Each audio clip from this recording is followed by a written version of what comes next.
Programa livre para todos os públicos.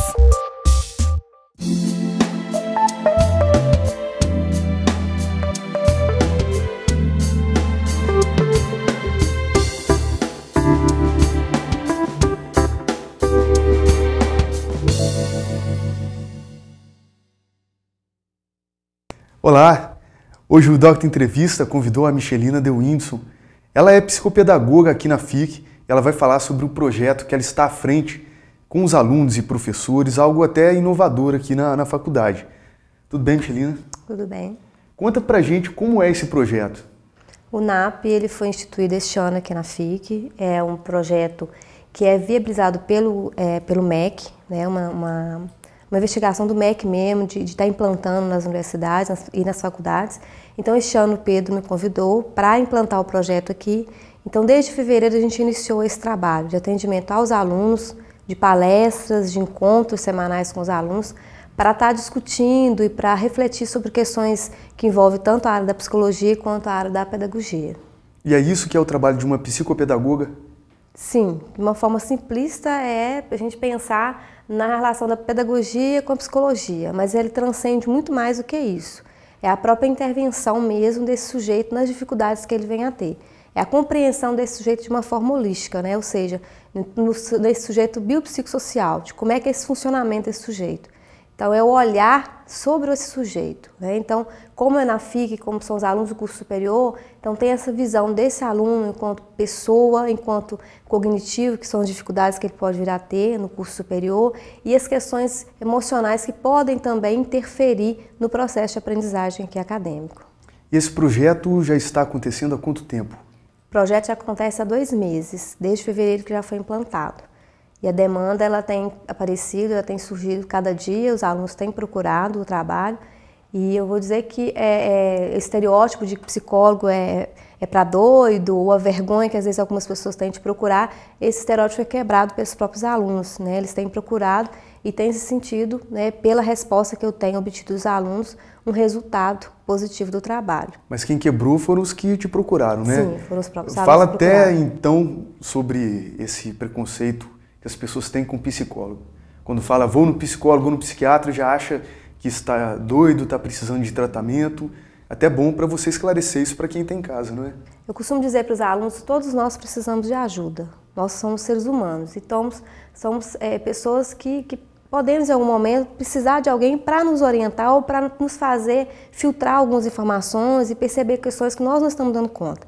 Então, às vezes, as pessoas encaram ou percebem esse profissional como aquela pessoa que só cuida de pessoas que não dão conta de cuidar de si mesmo, pessoas que chamavam-se antigamente de ter retardo mental, que são loucos. Então, a gente precisa entender que quando a gente não dá conta de algumas situações, a gente precisa desse profissional, como a gente precisa muitas vezes de um médico, né, especialista em várias áreas, né, da parte fisiológica. Nós também precisamos, às vezes, de um profissional que vai nos atender, que vai trabalhar com a gente, fazer a gente compreender como é que é o nosso funcionamento psíquico. Então, é o especialista que vai nos orientar e que vai nos ajudar. Então, essa quebra é quando a gente começa a perceber que a gente é um ser humano e que a gente precisa também um pouco do outro, do profissional para nos orientar. E no dia a dia, o bate-papo com as pessoas em casa, com os amigos, não é o suficiente? Com certeza, ele também é importante, mas o amigo ele tem a escuta de amigo, né? O pai tem a escuta de pai, o professor tem a escuta de professor. O profissional da área ele vai ter uma escuta mais científica, mais pontual, sem dar conselhos, né? Porque o profissional da psicologia ele não dá conselhos, ele ajuda esse sujeito a se perceber e a buscar respostas, ele não dá respostas. E muitas vezes os amigos eles têm assim, essa tendência a dizer para a gente o que a gente tem que fazer. E não é o papel do psicólogo dizer para o outro o que ele tem que fazer, mas é contribuir para que esse outro perceba o que ele mesmo tem que fazer. Então a resposta, quem busca é o sujeito. E o profissional ele vai mediar, ele vai ajudar esse sujeito a encontrar essa resposta. Então o amigo, a família, são pessoas importantes na base desse sujeito, mas a escuta ela é diferenciada, a escuta é diferente do profissional da área da psicologia. Porque no fim das contas, quando o amigo fala, a pessoa acaba fazendo o que ela bem entende, né? E o amigo ainda sai reclamando, poxa, eu dei aquele conselho e a pessoa não seguiu. Talvez porque justamente a resposta não está no conselho, né? Está na própria pessoa quando ela se pergunta, se questiona. né? Quais as questões as pessoas estão levando para você hoje? As questões do curso superior que têm sido trazidas até a mim são justamente questões de concentração, de memória, de questões pessoais mesmo que podem interferir e questões, quando eu falo de memória, de concentração, justamente pelo número de trabalho que muitas vezes os alunos têm, né? A maioria dos alunos estuda à noite, então o cérebro ele vem com uma sobrecarga muito grande de informações. E aí, quando ele chega à noite na faculdade, o que o cérebro tem? Ele está cansado, então ele quer dar uma relaxada, mas ele tem que estudar. Então a concentração e a memória ela começa a diminuir um pouco. Então os alunos eles geralmente me procuram por essas dificuldades, que já vem justamente por essa demanda cerebral, que é o número de informações que ele tem e que o cérebro ele começa a filtrar o que ele vai armazenar.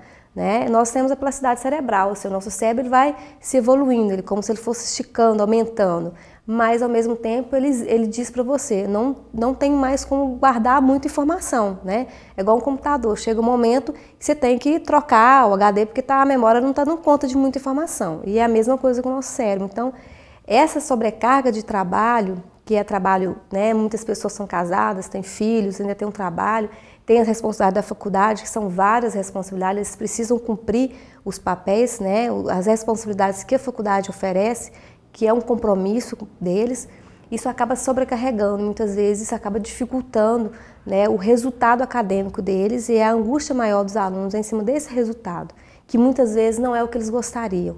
Então, às vezes, eles vão ter que lidar com as diferenças, né, com as nuances de cada um. Ou seja, cada um tem a sua diferença, tem a sua limitação e aprender a lidar com ela um pouco também. Você citou um perfil de estudante que trabalha o dia inteiro, tem família e à noite faz faculdade. Esse perfil, ele existe em muita quantidade hoje?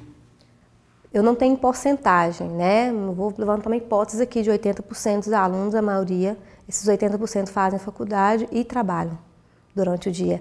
Pelos alunos que eu tenho recebido, todos trabalham, todos têm outra atividade, têm família ainda, são casados às vezes, né? Ou só têm filhos, mas de alguma maneira tem uma família ali para cuidar e ainda tem o trabalho também que eles precisam ter responsabilidade de ter compromisso. Então, vou jogar numa hipótese que pelas bases que eu tenho do atendimento, 80% dos alunos eles têm essa carga de trabalho de 8 horas, 6 horas, mas de uma forma geral todos trabalham. No próximo bloco, então, a gente vai conversar mais sobre esse assunto que a gente vai aprofundar nele e eu conto com você na volta.